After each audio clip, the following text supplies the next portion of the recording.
Y'all know it's the brother again. I'm feeling like that today. Feeling like that today. Just uh just sitting up here thinking because you have the Democratic Party who, for all intents and purposes, blame the Republicans for the border crisis. And you have the Republican Party blaming the Democrats for the so-called border crisis. But I just want to say this here. I just want to say this here. Whoever is to blame for whatever the situation is, this is going to go back and forth all the time. Back and forth, back and forth. That's what they do. One blame the other one, then next thing you know, they get in power, then they blame the other one. This, I mean, it's like a broken record. It's like a broken record. And we just unintentional listeners right now to the broken record. But I will say this here. I want to know what you all think. Do you all think that Biden would be a better president than Donald Trump? Or do you think that Donald Trump would be a better president than Biden? Now, with that being said, do you think that there should only be two options, the Republican or the Democratic presidential nominee or whatever? Or do you think there should be a third option? Do you think that there should be a third option? An option that listens more closely to the people, an option that is in touch with the pulse of the people. See, because every vote counts. That's why we count every vote. And I am one who once believed that it was all a great conspiracy. I am one who believed that it was this whole election thing was all a great conspiracy. But when I seen certain politicians in my city alone who won by a very slim margin of votes, I was like, wow. All they needed was another 100 votes. That's 100 people to step forward. So someone said they think it should be another option. And let's talk about that. Why do we feel that it should be another option? Or why should we be constrained to only pick him or him? Why? Why should we be constrained to either pick him or him? Something is wrong with that picture to me. When we already know that every election year that I remember, the Republicans go all the way out of their way to get their sweetest talkers to romanticize those voters who they're aiming to get on their team. They romanticize this every single election. They send their sweetest talkers out. Their sweetest talkers. And we have witnessed it, and everybody within the sound of my voice know exactly what I'm talking about. They send their sweetest talkers out to romanticize our ears and convince us to buy into what they're selling about their election, what they will do if they're elected.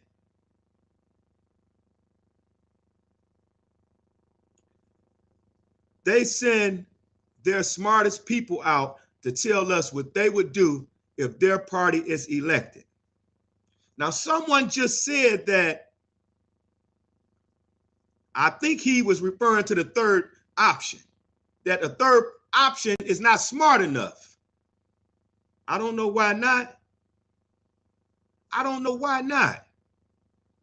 We can't we can't win anything if we have pessimistic glasses on. We have to be optimistic to know that if I do not agree with the policies of Trump, and I do not agree with the policies of Joe Biden, then we have to have another option. We have to believe that we're entitled to have another option. We have to believe that if we stand up, we can demand another option. We have to believe that from the grassroots, there comes another option. No, people are not smart enough to overthrow. Not smart enough to overthrow. We don't have to overthrow them. Excuse me. We don't have to overthrow them to win an election. We just have to have the people behind us. We just have to have the people behind us willing to support us, willing to stand up for us, willing to knock doors for us, willing to get on them phone calls and do that text message for us. That's what we need. If the people want a third option, then who are they to say that we can't have it? And this, we are supposed to be represented by a government of the people, right? So now the question is, let's talk about some track records of Joe Biden. And I will say firsthand, I don't like a lot of stuff about either one of them. I don't like a lot of stuff about either one of them. But let's talk about some track record.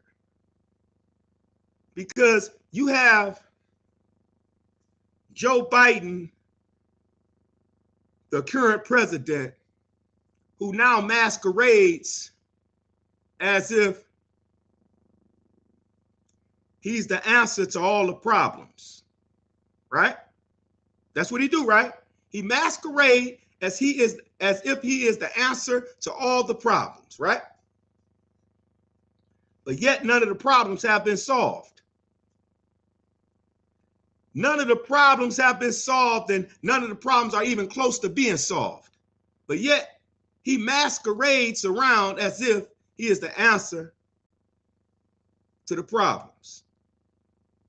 Let's see some of the problems under President Biden's watch. First of all, let me just say that even former President Obama kind of broke with Biden and said he got to do more. He got to do more for this stuff with respects to the Palestinians. He got to do more.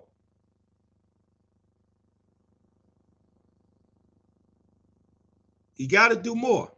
Now, what does that mean when a former president, he was the vice president under Obama, and now Obama is speaking out saying that he got to do more? That means that he's not doing enough, right? So if the former president under which Biden worked is saying that Biden is not even doing enough,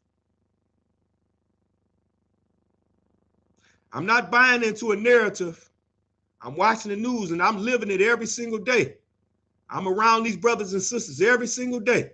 I'm out in the streets every single day. I'm talking to people every single day about things that we feel can be made better in our communities, to make our lives a little bit easier, to help provide some type of promise for a better future for our children. I'm out here every day doing this work. I'm out here every day doing this work. And so I look at Joe Biden. And again, he masquerades as if he has all the answers to the questions, but yet nothing is being resolved. He blames the Republicans for the alleged border crisis. He blames them. He blames the Republicans for what's going on over there in Palestine. He blames the Republicans for the tough on crime bills.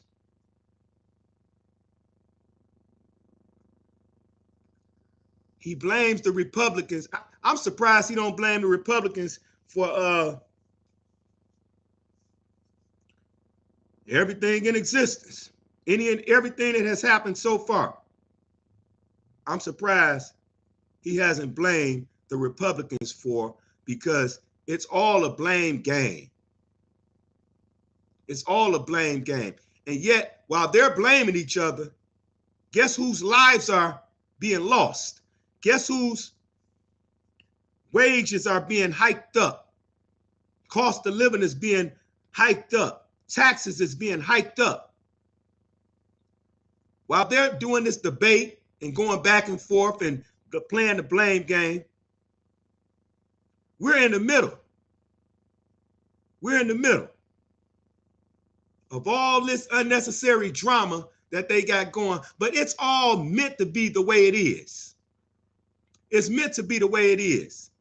So there's no mistake about what's going on. It's meant to go the way that it's going, because some things have to be revealed.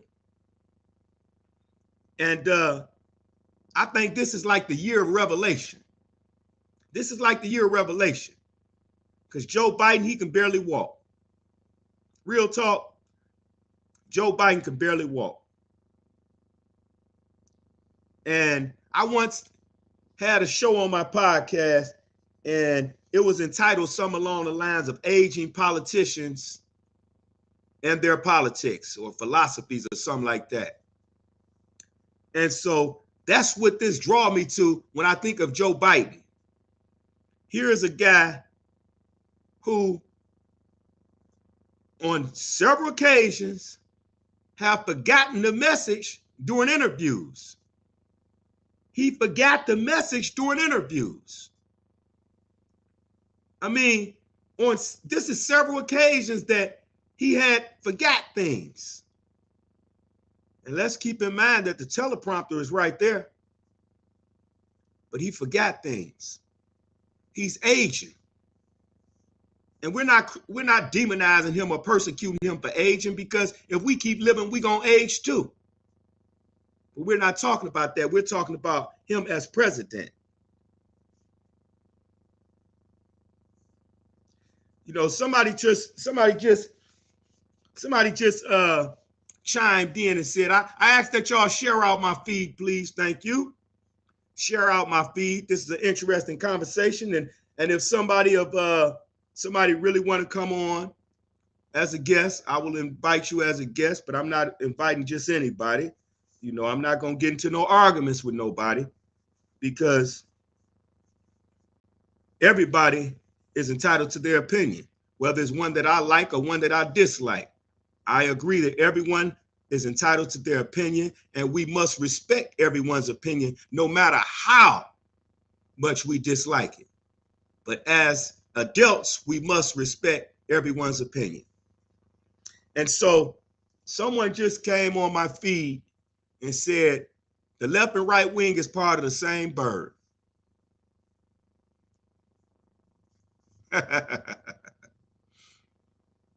You couldn't have said it no better. They part of the same bird. And let me just say this here. I'm taught that signs and symbols are for the conscious mind. And they talk about the White House has a east wing and west wing. That's a wing on both sides. They call a helicopter a bird. The American symbol is a bird. I didn't say the Democratic symbol. I didn't say the Republican symbol. I said the American. The symbol of America is a bald eagle, a bird. One bird, not two birds. So that means that there's a wing on both sides of that bird. Both of those wings are connected to the body of that bird. Both wings are connected to the body of that bird. So you have the Republicans and you have the Democrats connected, intimately connected to the same body. So the food that's being placed into that body is being consumed or being distributed to both wings. It's the same food being distributed to both wings. Why do I say that?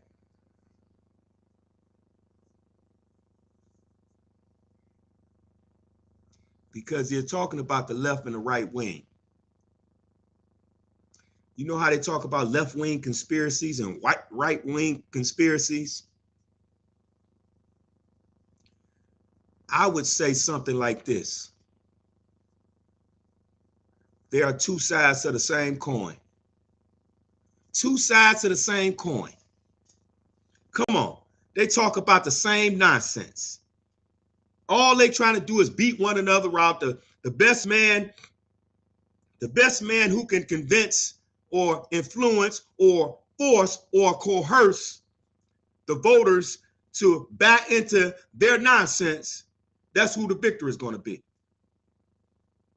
So you have Joe Biden, Sleepy Joe, and I don't want to say on air what Joe's the name he has earned concerning the Palestinian and all of those over 10,000 children who has lost their lives.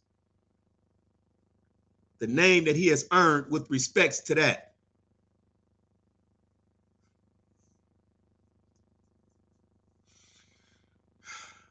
Over 10,000 children, over 10,000 children has lost their lives in Palestine. It's not counting the men and women. That's just talking about the children.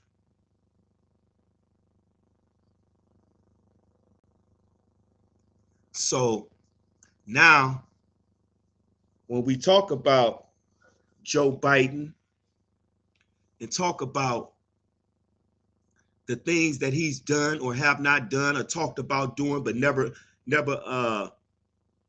came through with,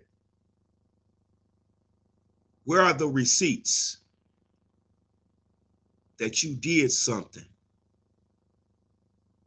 to help people navigate this world, to help make the world a better place? Where are the receipts? And I'm only asking that rhetorically. Because we know full well that there are no receipts. We know full well that it's smoke and mirrors. We know full well that the media is controlled and the narrative is created by those behind the scenes. We know full well that the only receipts that exist is in-person testimonials that we can verify and talk about, because I've seen this. I remember the 1994 crime bill when Joe Biden, who was one of the most staunchest of supporters with Bill Clinton, the 1994 crime bill, the AEDPA crime bill of 1994, when Joe Biden identified so-called black youth as super predators. I remember that. He identified us as super predators. Now, he identified us as super predators. Yes, he did draft the bill. He identified us as super predators. Why am I saying that? Because once he identified us as super predators and he set a chain of laws to come into play, Many brothers and sisters ended up in prison. The prison industrial complex blew up in the 90s. They blew up in the 90s because he identified us as super predators. And once it blew up in the 90s, once they built more prisons in the 90s, guess what they had to do after building them? They had to go get people to put in them. So who else were they going to go get except the super predators? Who else were they going to go get other than the super predators?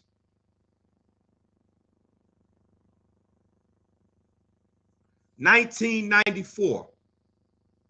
I know in Michigan alone, there was an influx. There was an influx of prisoners, young prisoners coming into the system. I was already there. There was a large influx of prisoners coming into the system. There was so many prisons opened up in 93 and 94 in Michigan. And I'm sure it was like that throughout the United States. A couple states I personally know of. Because Joe Biden, the staunch supporter, the architect of the 1994 crime bill, referred to young black men as super predators. And so, with that language, it was passed down to his people through government, then through local government, and state government and local government, that now they have to arrest those super predators. They have to arrest those super predators because we building these prisons, we can't leave them empty. Oh yeah, I ain't forget about Hillary. I named her right along with Joe Biden. She was on in front of the newspaper too, calling us super predators. Bill Clinton was the president at the time who had to sign the bill into law. But they referred to us as super predators. Why? Because as I said earlier,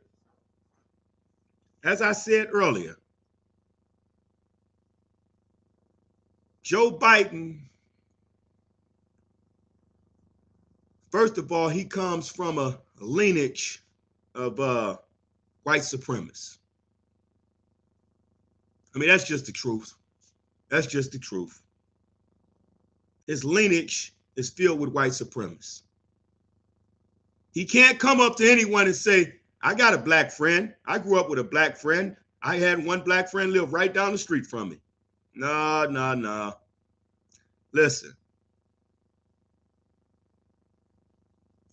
Those types of individuals with those type of personalities, when you could come up and you could say that black men, young men, are super predators, I want us to realize what predator mean. I want us to realize what predator mean. With respects to crimes, what predator mean. Because he was the architect behind the 1994 crime bill. So now we're talking about super predators with relation to crime. So he was trying to say that young black men and crime are synonymous. That's what he was saying. And so he gave the go-ahead, because he was one of the most popular Democrats at the time back then, with respects to crime and punishment. So he gave the go-ahead to states to pass laws that will help fill up them prisons with them super predators.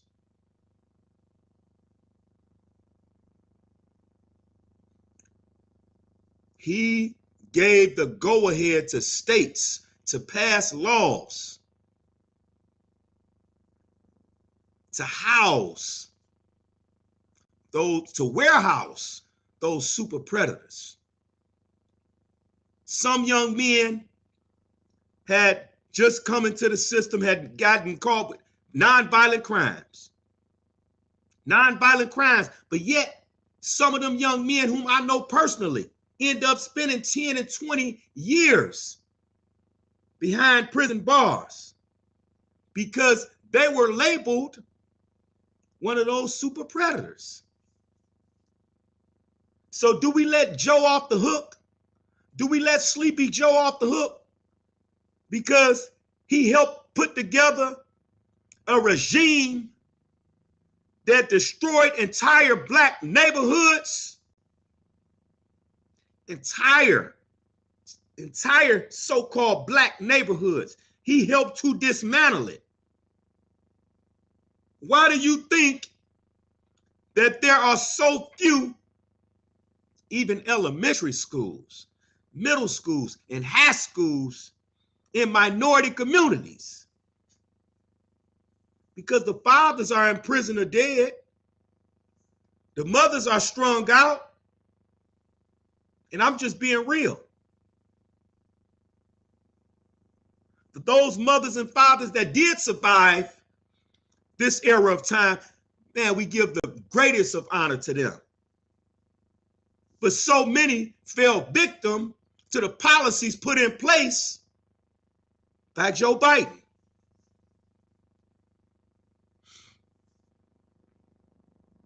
So many minorities fell victim to the policies put in place by Joe Biden. Let me show you how this works. For those who may be questioning my theory, my dissertation. Thank you. And I'm glad you survived. That's what I'm saying. We giving honors to all of those who survived. I survived. So my mother survived. But it's a lot of people that didn't survive that. I only really survived because I was already in prison and doing 28 years in prison. So, so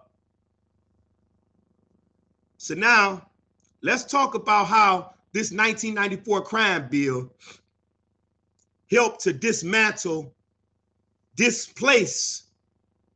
thousands of families, men in particular, in Detroit and in Michigan alone. That's what I can vouch for because I live here. So I could tell you the stories about these brothers and sisters in Michigan because I lived here. I studied the law for 25 years in Michigan while I was doing 28 years in prison. So I seen the effects. I read the 1994 crime bill when it first came out. I had to help interpret it to a lot of other prisoners who could not interpret it at the time. And so now you take a 1994 crime bill that they didn't just come up with right then and there. They didn't come up with that in 94. They didn't even come up with that in 93. He had been coming up with that since 1991, 92, when Bill Clinton first came into office. So that ball was already rolling. That ball was already rolling. Which means that the way he stated that he felt in 1994 about young black males being super predators, he been felt that way. He been felt that way. So this is nothing new. 1994 just became a pivotal time for him to architect that bill to give it to Bill Clinton. So now, once he put that bill together, he had already conceptualized what's going to happen as a result of that bill. I'm going to give y'all another example. If you've seen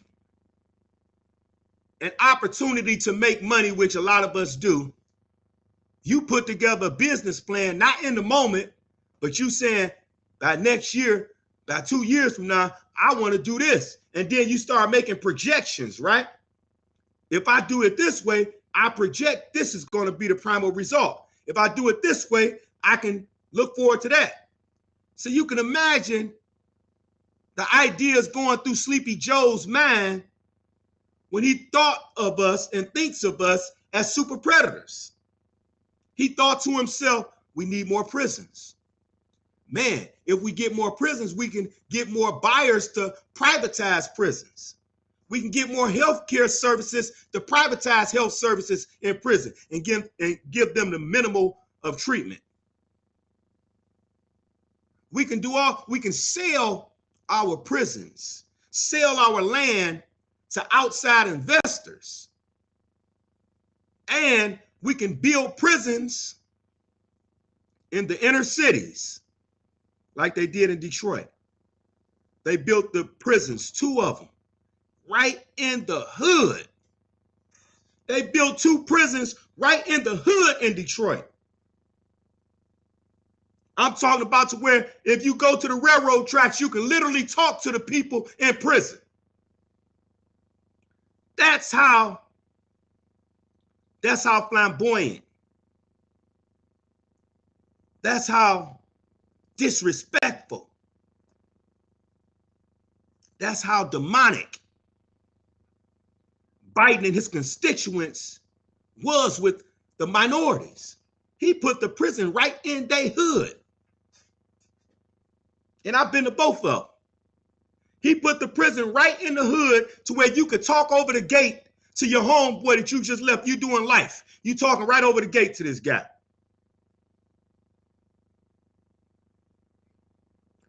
The Michigan Prison Industrial Complex.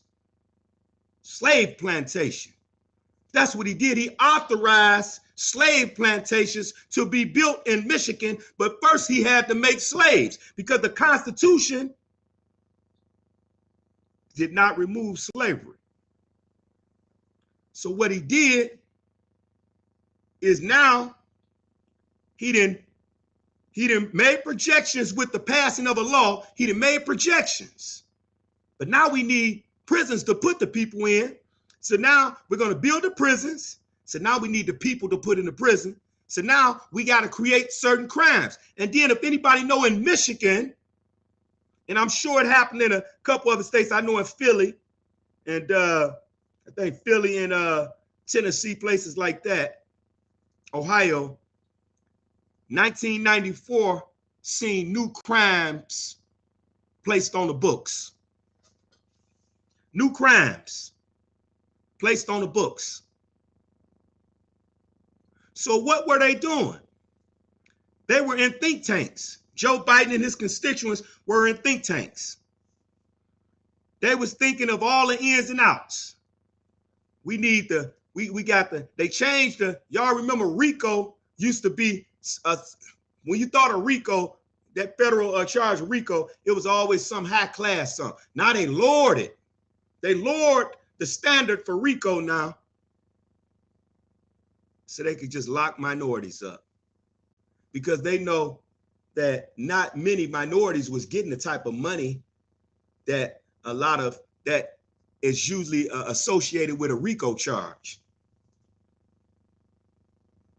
So they lowered it. And now it's anybody can get a RICO. You ain't got to have no money. All you got to do is be involved in something that was involved with money. And you catch that charge RICO because you've been involved in some type of criminal activity, unaliving people, drug conspiracy, and a few other elements. So now they lowered the requirements for RICO.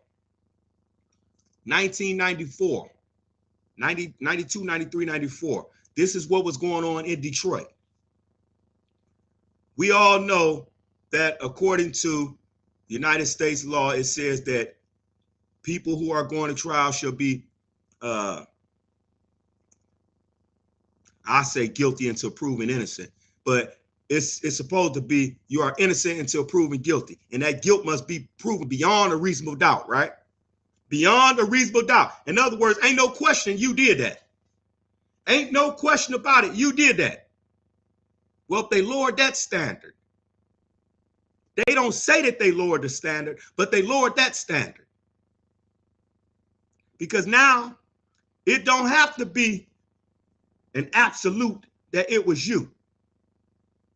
All it has to be is the guy looked like you. And it's you.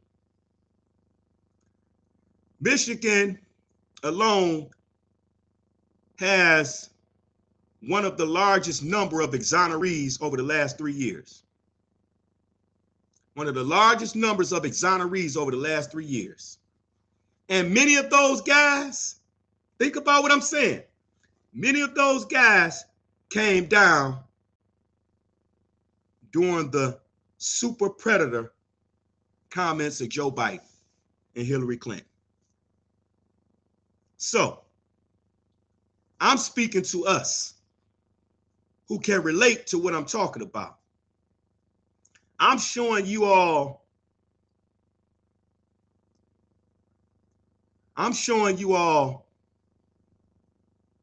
how Joe Biden never cared about people of African descent or anything like that, of any skin tone opposite his or other than his own. This is why in Palestine, those 10,000 children don't even bring a tear to his eye.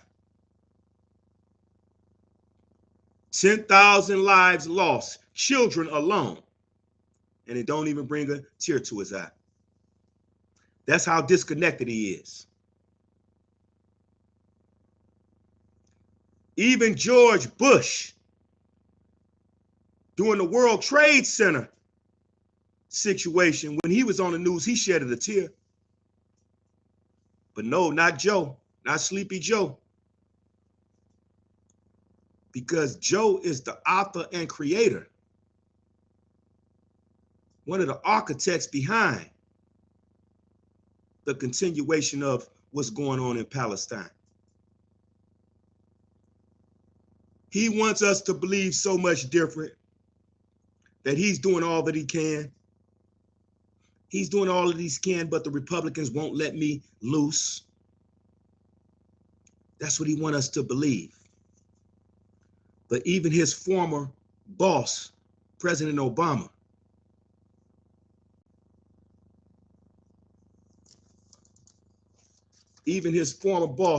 President Obama, is that better?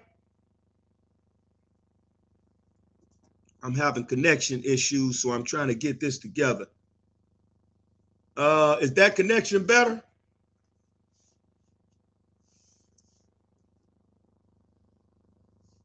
My screen is frozen. Wow. Okay. Okay, let's see some here. Let's see some. Let me know when it get unfrozen.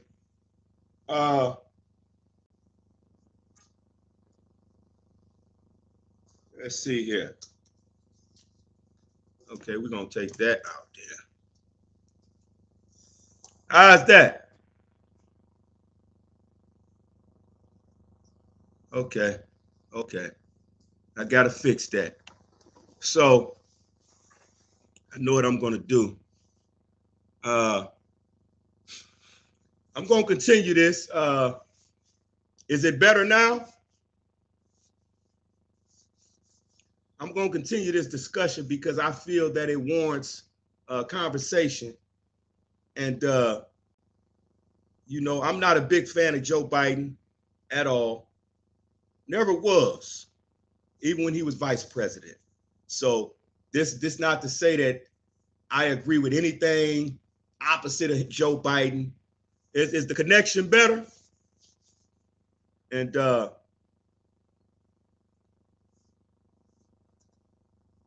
right, let me know if the connection is better now. Because so I've never been a fan of Joe Biden. Let me just say that. I've never been a fan of Joe Biden because I remember the 1994 crime bill, and I was in prison for 28 years. And part of that crime bill The passing of that crime bill meant that a lot of brothers and sisters were then locked in prison. You only had one shot at an appeal to get out. One shot. Before that crime bill, you had multiple shots to get out. You could raise an issue and say ineffective assistance of counsel, that your attorney wasn't operating correctly. You can then raise another issue and say you found some new evidence. You can then raise another issue later on and say something else. So, but with this crime bill, they said, nope, you got one shot, one kill. After that, you got to prove with evidence showing that you didn't do that crime. Otherwise, we ain't got nothing for you. And how many people do you think could prove that they didn't do the crime when the police framed them with the crime, like they did me? I couldn't prove I didn't do the crime because I was framed. They crossed their T's and dotted their I's. So, you know, it's incumbent upon us that we look at those politicians that we're dealing with and not be bamboozled. Not be bamboozled. Don't get me wrong. Don't think I ain't getting on Donald Trump. I'm just talking about Joe Biden right now. I'm just talking about Joe Biden right now because the Democrats think they own our vote. They think they own our vote. And you know, that right there is some that's some slave master mentality. Think that they just own our vote. Is my connection better now?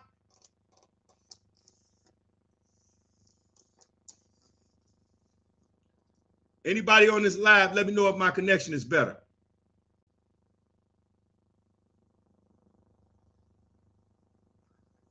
All right. So anyway, so they feel like that they own our vote. Don't nobody own our vote. The Democrats or the Republicans, they don't own our vote. Because if they own our vote, that means that we don't have any rights. We have a right to choose who we want. There comes a time when we have to say that I'm tired of just having to pick the lesser of two evils. How many times in your voting life have you felt that you are picking the lesser of two evils? How many times in your voting life have you felt that you was picking the lesser of two evils and you didn't feel comfortable with that? I can tell you ever since the time that I could think of voting, I felt like I had to pick the lesser of two evils. Somebody said, Biden says you're not black unless you vote for him. Oh, man. Policy should be the focus of one's vote. I agree. I agree. But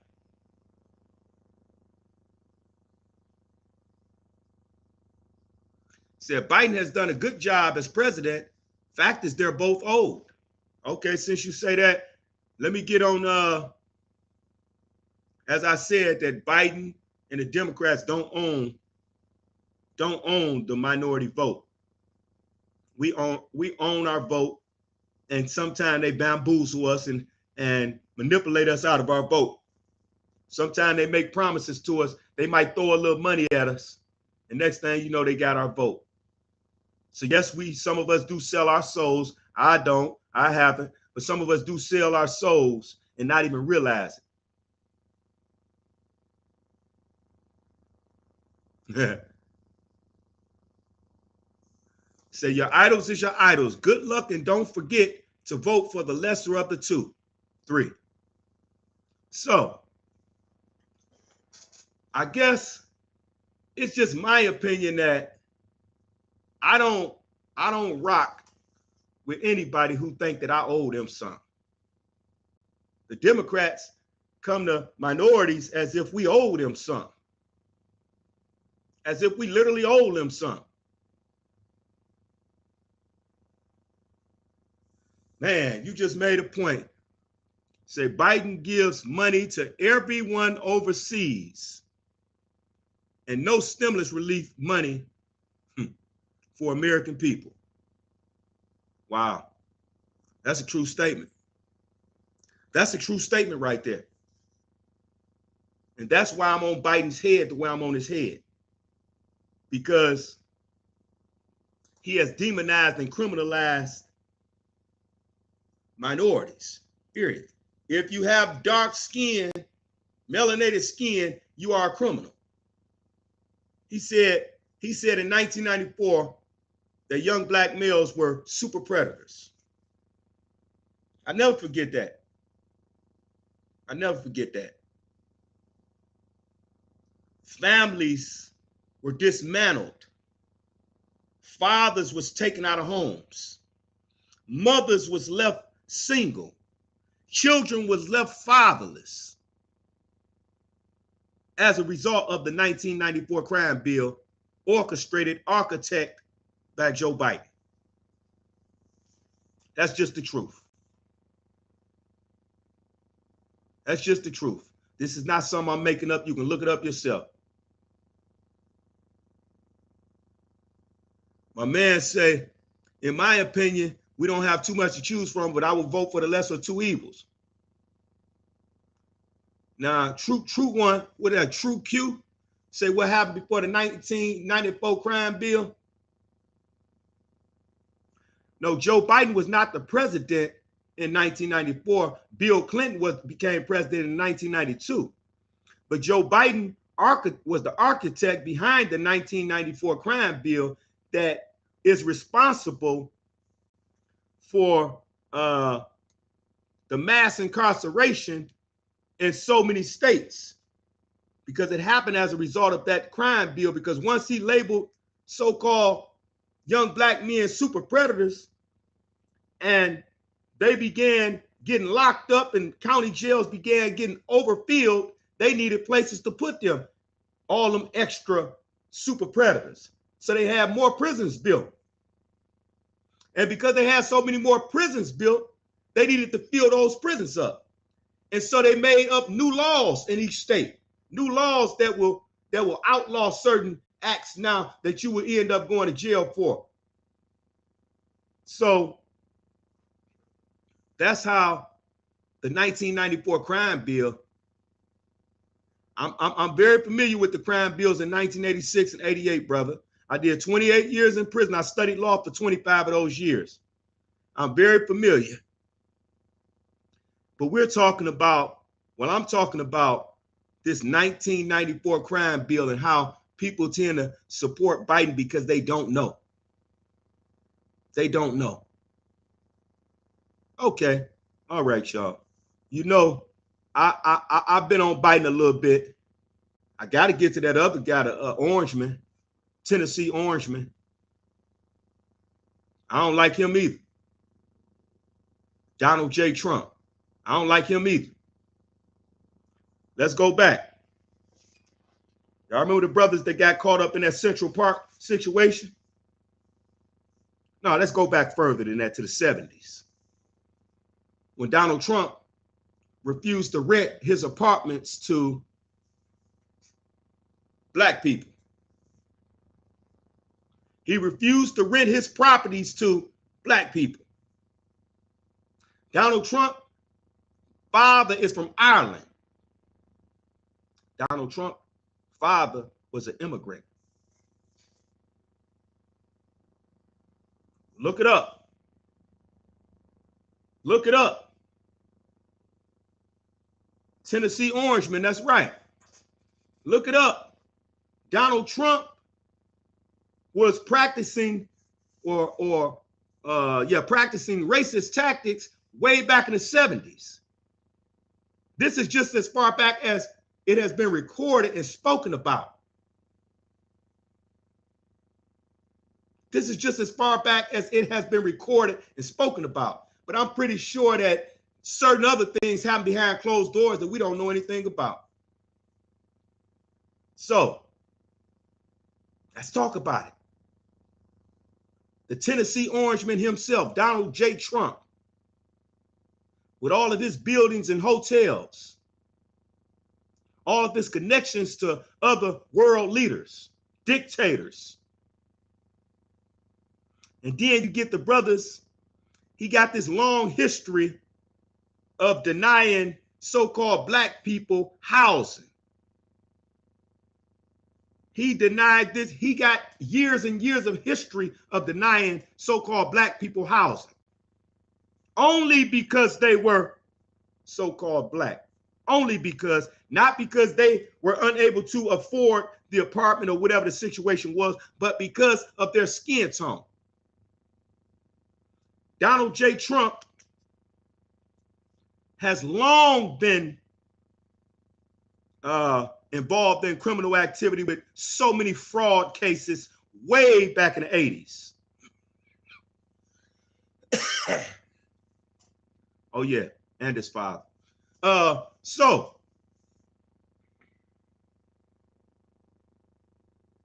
Donald J. Trump has been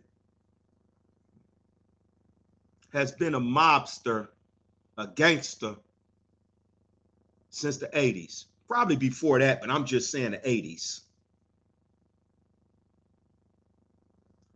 And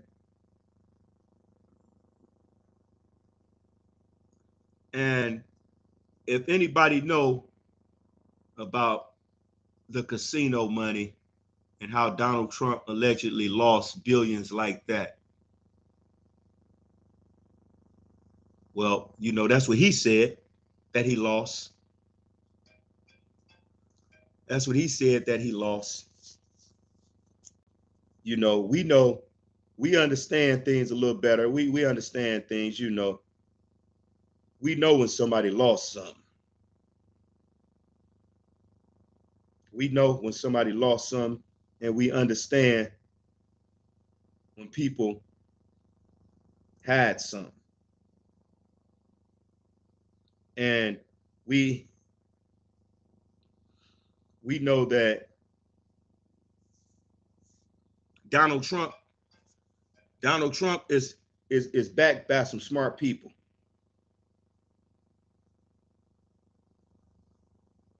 He backed by some smart people. And so there's no way possible that we're going to sit up and just believe that he lost these billions and that's that. He the same person who told us that he know the ins and outs of the tax codes. And when he become president, he is about to change it. Y'all remember that? When he become president, he's about to change the tax code. And what did he do? He say, I'm not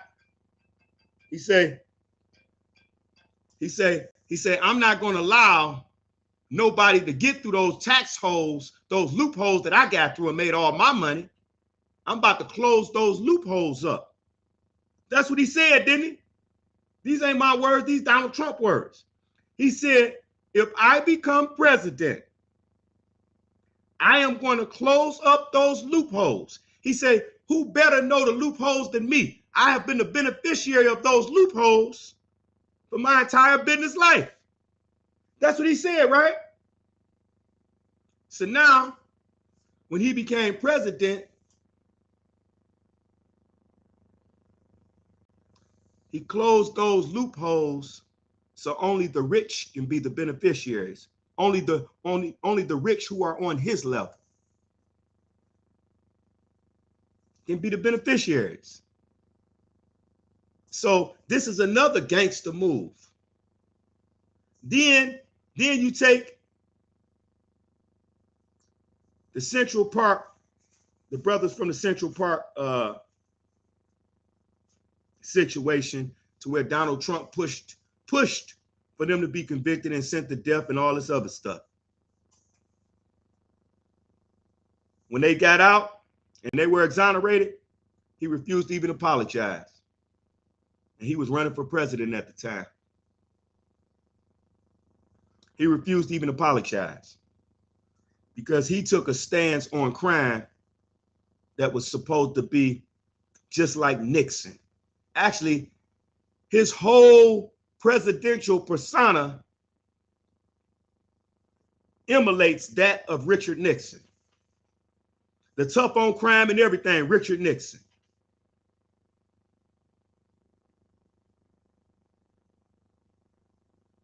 So now, what good do we have to say about Donald Trump? Sure, you know, a lot of people that I know, they say, man, we got stimulus checks up under Donald Trump.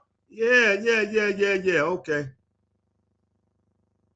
What part of you did you sell in acceptance for the stimulus check? And I'm not bashing nobody for accepting it. I'm not talking about that. I'm saying the mentality of this right here, this stimulus check resolve all the issues that I have with so-and-so.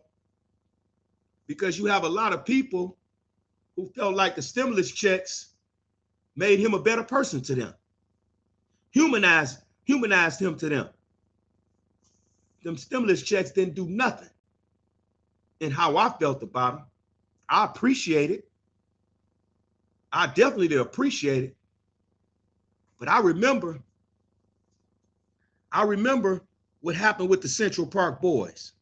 I remember his stance on the Central Park Boys. I remember his tough on crime stance. I remember when he first ran for president and he was getting off the elevators and he said that Mexico is sending their worst over here. They're sending rapists and killers and thieves. I remember that. As if those European countries ain't sending their worst over here.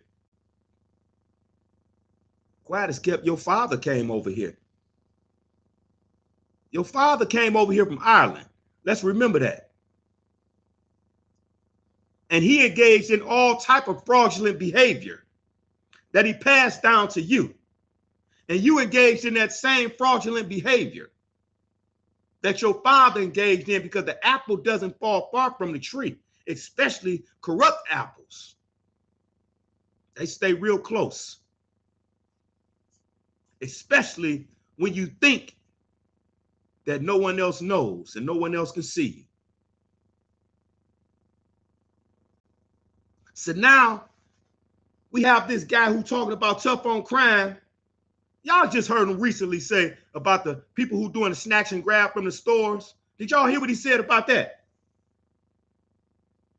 And I don't agree with that, so please don't mistake me. I don't agree with what's going on. I'm talking about his stance on it. His stance on that is that they should just be unalived.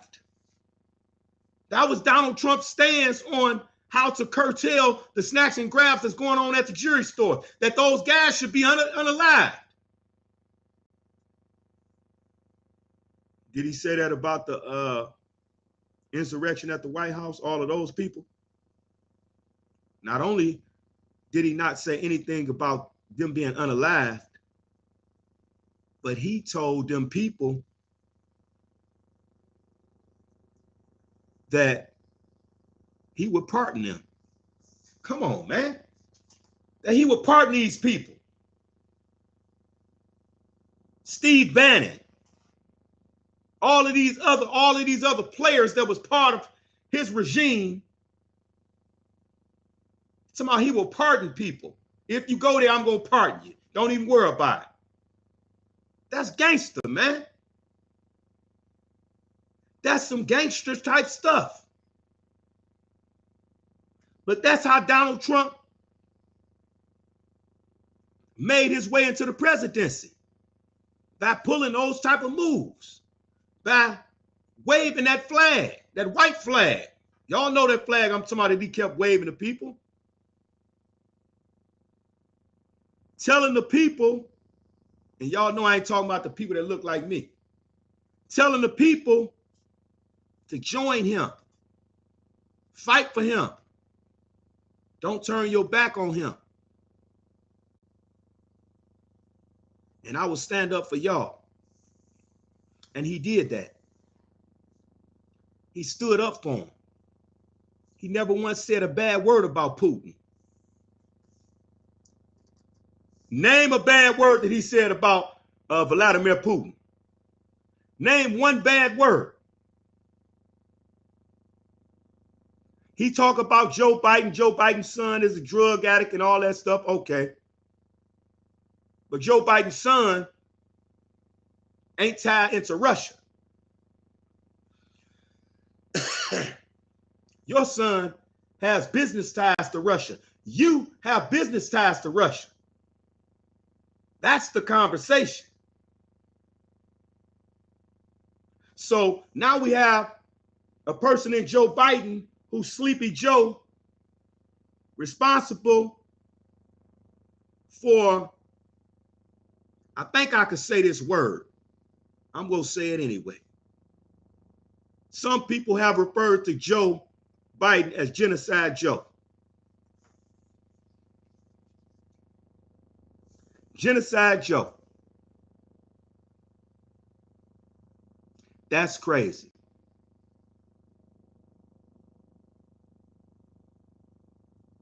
Then you have Donald Trump,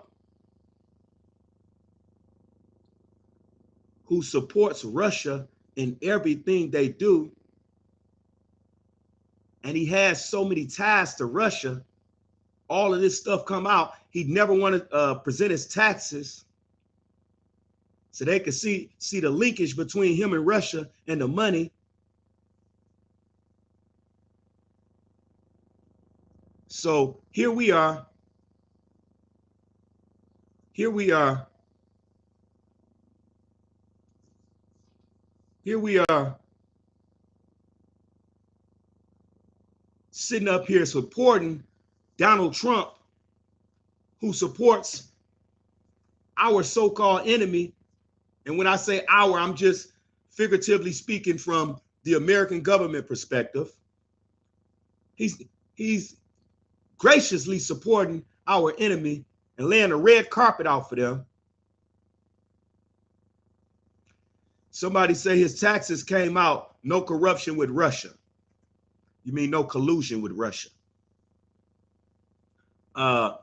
It took him how many years? Paperwork get docket, get you can doctor paperwork, after all them years. Come on, stop it. We're not gonna believe that garbage. Listen, whether his taxes linked him to Russia or not, his behavior linked him to Russia. His behavior is that of a stone cold racist.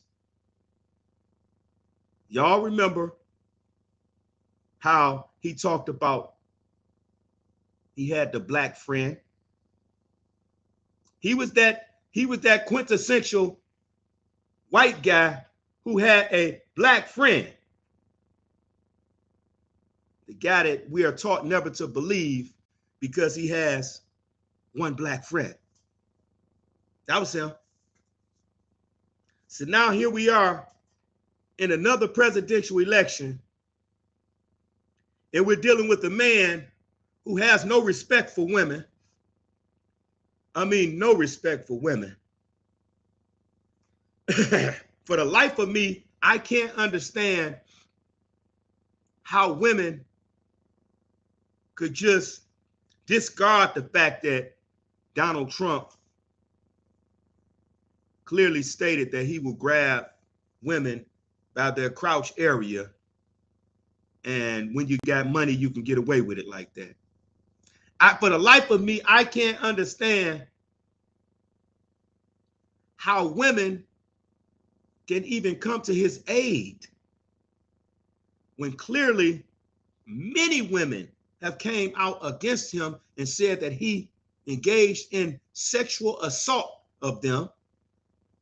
And he just lost the lawsuit to the lady who won, I think it was like $80 million, the defamation lawsuit.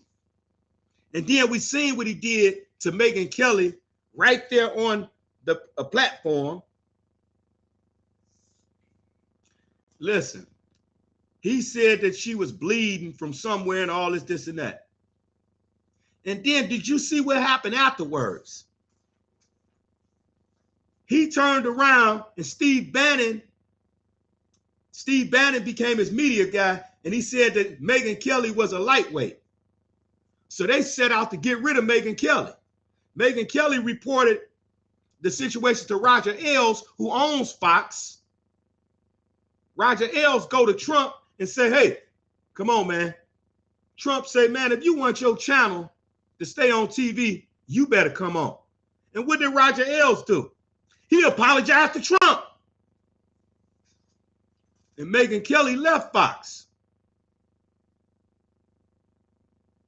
Because this is the type of character that we're talking about. He is a bully of the wrong people. He's not a bully of Russia. He's not a bully to stand between and mediate the war in Palestine. He's not that type of bully. He's the type of bully that will talk about women, that will try to destroy women and tear down women, that hates strong women. That's the type of bully he is. He expressed this hate towards strong women. That's what type of bully he is. We don't want that type of bully as president. We want the type of bully, if you're going to be a bully, and I'm using that word loosely, we want the type of bully who is going to stand up and fight anyone who threatens the well-being of the people. And obviously, he wouldn't do that because he's part of the threat against our well-being. So no, again, I'm neither saying Joe or Donald. I'm just laying out how I feel about both of these characters. The Tennessee Orange Man and the Sleepy One.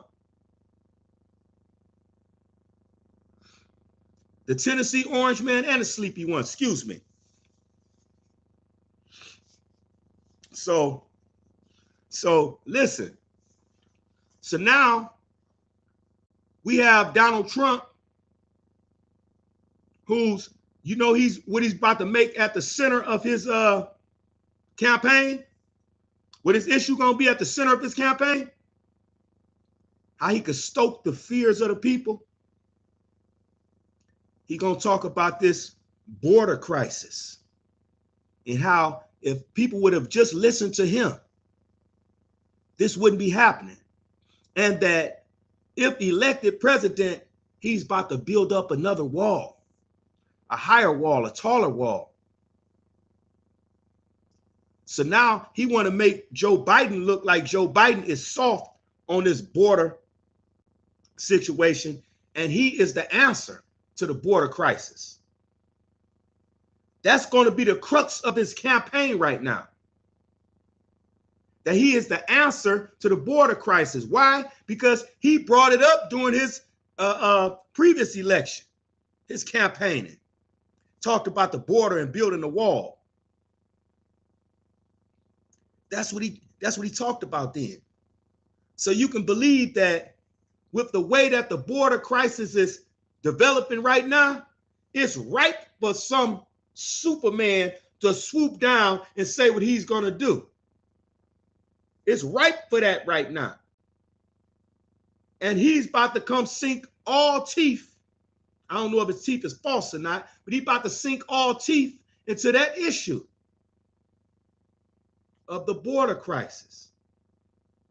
Because he knows that he has the backing of so many white supremacists. And he knows that those white supremacists are willing to do any and everything for him to see him become president, because he's going to put them on his platform as he did the first go round. So now, this is why they want to cause a division between the minorities and those so-called migrants, immigrants. They want to cause a division. They want us to be mad at them and say, we're going to vote for Trump now because Trump about to get rid of them. We're going to vote for Trump now. Trump is about to get rid of them. Joe Biden don't want to get rid of them. Joe Biden is partly responsible for what's going on in Palestine too. Joe Biden is responsible for the 1994 crime bill too. That's seen the influx of mass incarceration throughout the United States. We don't want Joe. We want Donald Trump because he's about to build those walls up to keep those people out so they don't come take our jobs. That's what they want us to believe. They want Donald Trump to be their great white hope, to deliver a message to all the people who have an issue with these so-called migrants and immigrants coming over here and receiving certain financial resources and benefits. They crafting out that wedge between us so we could dislike them, so we could dislike the migrants and the immigrants. And we could say, nope, we don't want them over here because they taking the jobs away from us. And the only person gonna help get them away from over here is Donald Trump.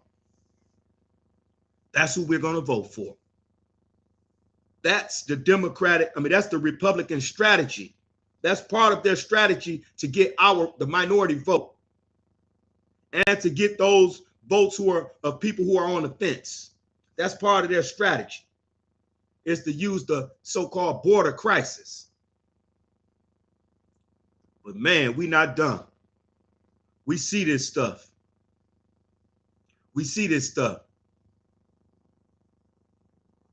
We see this stuff before it comes. We seen this stuff years ago when Donald Trump first started talking about building the wall.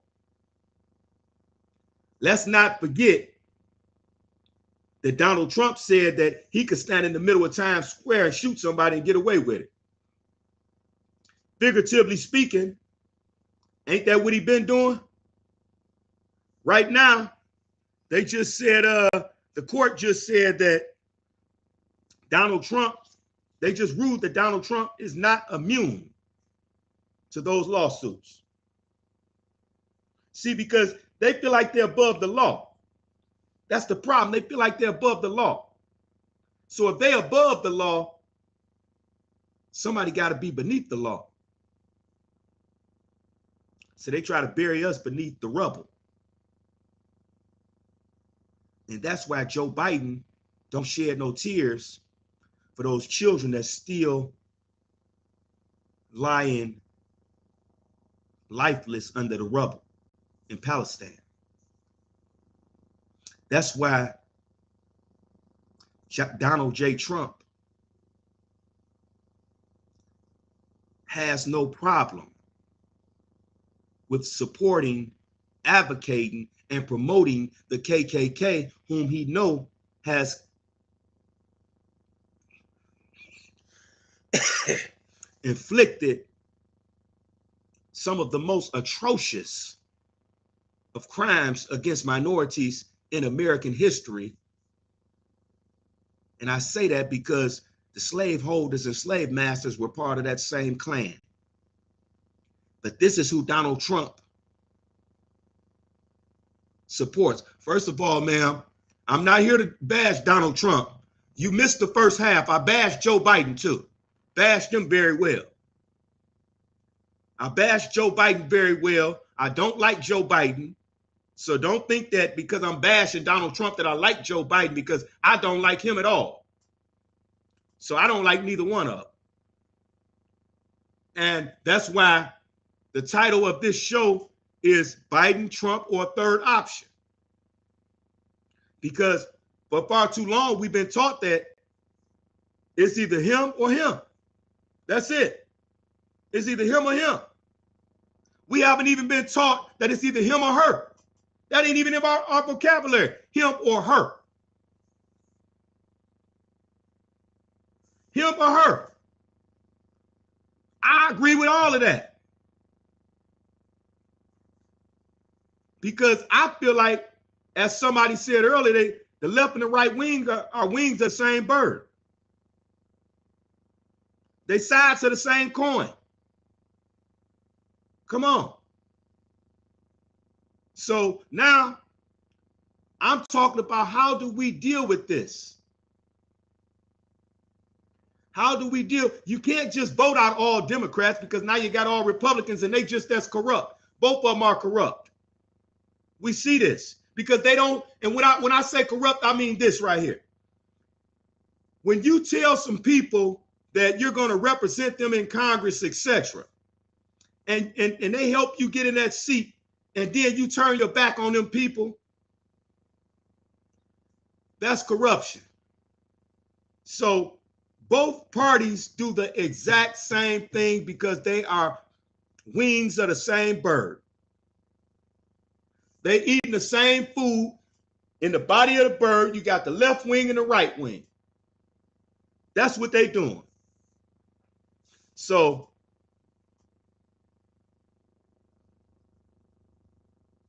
Section 8 recipients should be mad. Migrant families are being taken care of. But we shouldn't be mad at the migrants. That's my point. We shouldn't be mad at the migrants because they didn't do anything. The government is who gave the money. The governments are the givers of the money. And the government is giving these migrants this money so people like us can be mad and say, hold on, how you going to take care of them and you ain't even taking care of me? So now we mad at the migrants instead of being mad at the government. Because the government ain't representing us. They're not even caring about how we feel about any of this stuff. That's why we continuously talking about this, because it could be an easy fix. Spread the money out. And as I said earlier on an earlier podcast, let me just say that for those who weren't on my earlier podcast and didn't know, 62 cents off every dollar goes toward war. 62 cents off every American dollar goes toward funding war. That's 62 cents. That means 62% of all American dollars is going toward funding war. I don't know what the other 38 is going toward, but I can tell you it's not going toward building schools, community centers, education, minority housing, mental health facilities, drug treatment programs. It's not going towards any of that. I can tell you that. And neither of these presidential candidates have a policy in place to address mental health, to address lack of educational opportunities in minority neighborhoods. They don't have a policy in place to address minority housing, the minority housing crisis. They don't have a policy in place to address the homeless crisis in America. They don't have a policy in place to address community centers in minority communities. They don't have policies to address none of this stuff. Why? Why? Because they don't really care about us. They care about our signature. In other words, our vote. Neither one of them care about us. They care about our vote. Because at the end of the day, whether you live to see the election is not of their concern. They only hope you live to sign the ballot. That's it.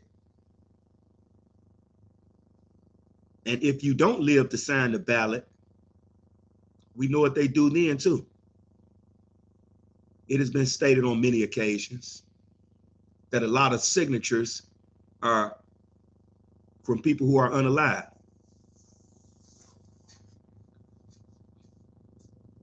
So, you know, it's funny because the young lady just said Mexicans for Trump. And Trump said as soon as he becomes president, he's going to authorize the deportation of all immigrants. And that one, I remember that one lady, I think she was Mexican, and she supported Trump, all on the stage with Trump.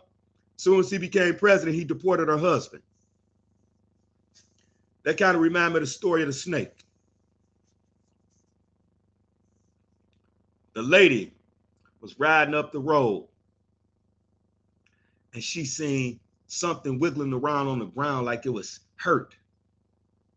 And it was a snake. She went and nursed the snake, got the snake in her car, took the snake to her house, took care of the snake, nursed the snake back into condition, loved the snake, loved on the snake, provided for the snake. And one day, that snake bit her. And she said, "Why would you bite me? I done did everything for you." That snake said, "You must forget, I'm still a snake." That's what we're dealing with. We're dealing with people who we give our lives to. But once a snake, always a snake. But we honestly dealing with people who we give our lives to. What do I mean by that? That we give our lives to these people. Because our vote is our lives. When we give someone our vote, that means we put our lives in their hands. That's what I want us to think about. When we give someone our votes, that means that we put our lives in their hands.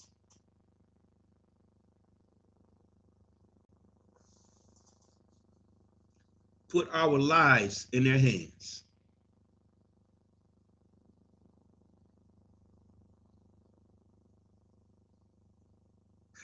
Say I drank the Kool-Aid of the Democratic Party and the mainstream media. I don't like neither one of them, so you got the wrong guy there, sir. But when we give our votes to a particular candidate, I'm not even telling nobody who to vote for, because that's something personal. That's something you have to deal with. So I'm not getting off into that. I'm not telling nobody who to vote for or why you shouldn't vote for him or why you shouldn't. I'm telling you how I feel. I'm telling you how I feel. Because I remember, again, the 1994 crime bill. I remember the 1970s report of Donald Trump being racist and not giving housing to minorities. I remember Donald Trump, when them Central Park boys went to prison and he was pushing for death penalty and all this other stuff. I remember Joe Biden calling all the young black brothers super predators. I remember this. I remember right now in this present day and age, what's going on in Palestine right now under Joe Biden's watch.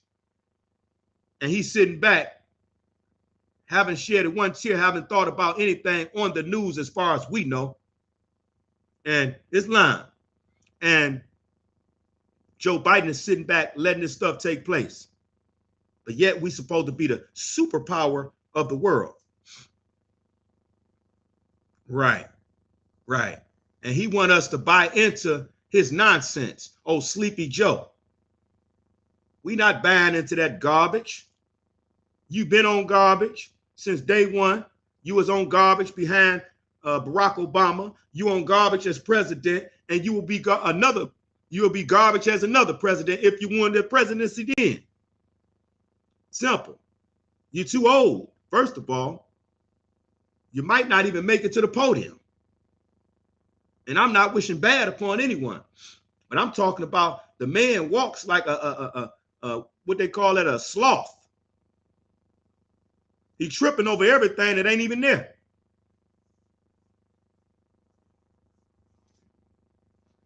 I'm not a Trumpster either. I don't like the Orangeman. I don't like the Tennessee Orangeman. He's a foul, racist individual. And I could never, ever forget the atrocities that he has committed to minorities, the psychological drama that he has committed to minorities. I can never forget that. It's things about both of them that I do like, right?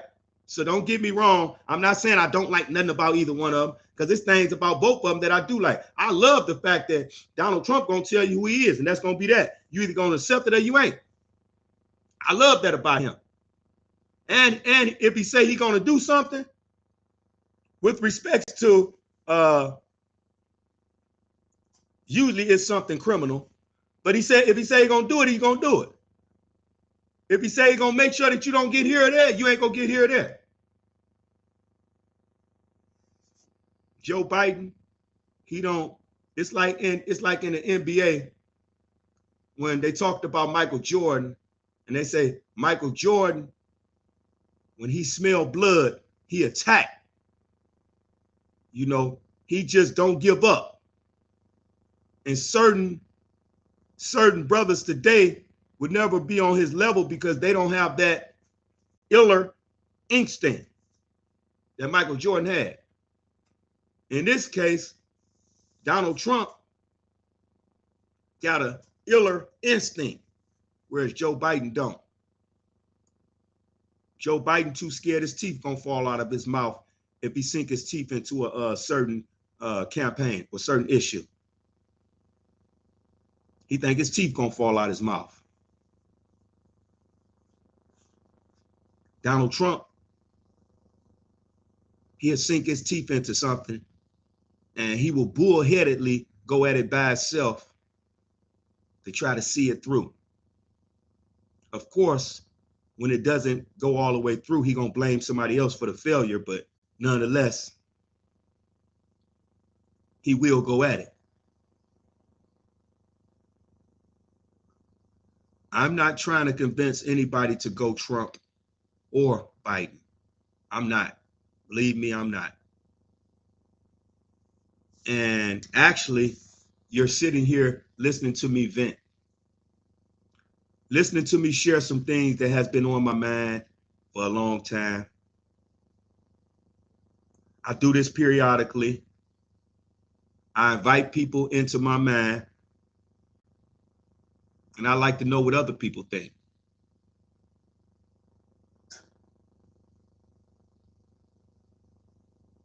Yes. So, I mean, young lady, but you're listening. So I must be saying something that's holding your attention. And I'm not saying that disrespectfully or trying to be sarcastic. I'm just saying that sometimes people don't know how to articulate themselves. And so when they hear someone else say it, they say, that's exactly what I was thinking. Because I've done that on many occasions. And I've heard somebody say something, and I said, wow, that's exactly what I was thinking. I just ain't know how to say it. And sometimes people don't have a platform to speak their mind.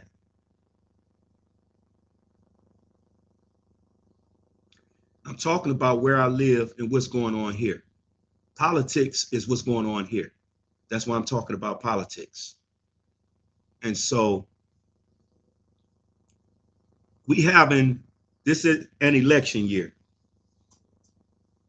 We expect for the politicians to come out full force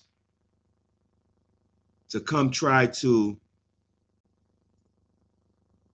struggle with us for our votes. That's just a given. Every election year, this is what they do. They'll come hug and take pictures with our little babies. They'll come hug and take pictures with our little babies during election year. And as soon as they're elected or as soon as they're not elected, you never see them again unless they're running for another office.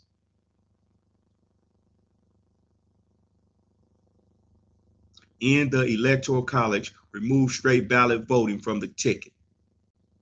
Bingo. Remove straight. Right now, you don't even have a choice. You got to be straight ballot all the way down.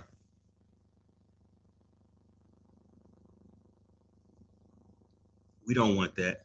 We want to have our freedom of choice. That's my whole mindset, is just having the freedom of choice. Right now, we're being told who to vote for. You're either going to vote for him or him.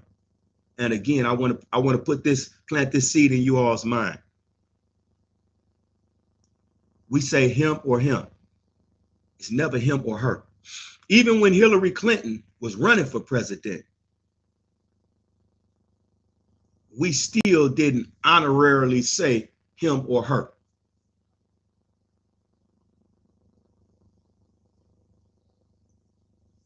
So listen, y'all, I'm not gonna hold y'all up any longer, because I know some people got some stuff to do and I got some stuff to do too.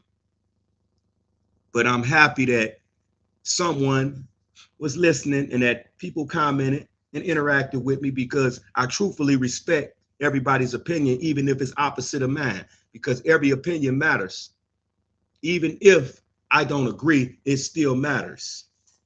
And dialogue is what's most important in building a community.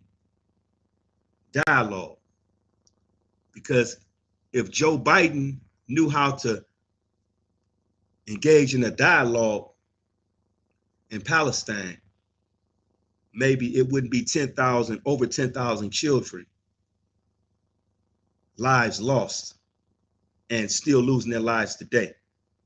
If Joe Biden knew how to engage in dialogue with the people, maybe his own party wouldn't be turning against him the way they are. If Joe Biden knew how to engage in dialogue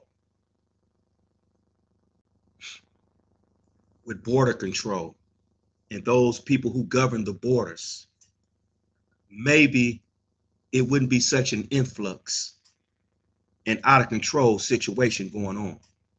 Just maybe. If Donald Trump knew how to dialogue and not just be a bully, maybe then people can look past some of his past and look at some of his present, although much of his present is shrouded with racist antics. If Donald Trump knew how to dialogue, maybe he would not blame everything. He would not blame all of his failures on somebody else, but he would accept responsibility for the mistakes that he made that resulted in those failures. If Donald Trump knew how to dialogue with people, the people, maybe then he would feel the trauma, the loneliness, the homelessness, the despair that some of us feel if they knew how to dialogue. With that, I'm going to close with saying peace and love to those within the sound of my voice. And for those who cannot hear the sound of my voice,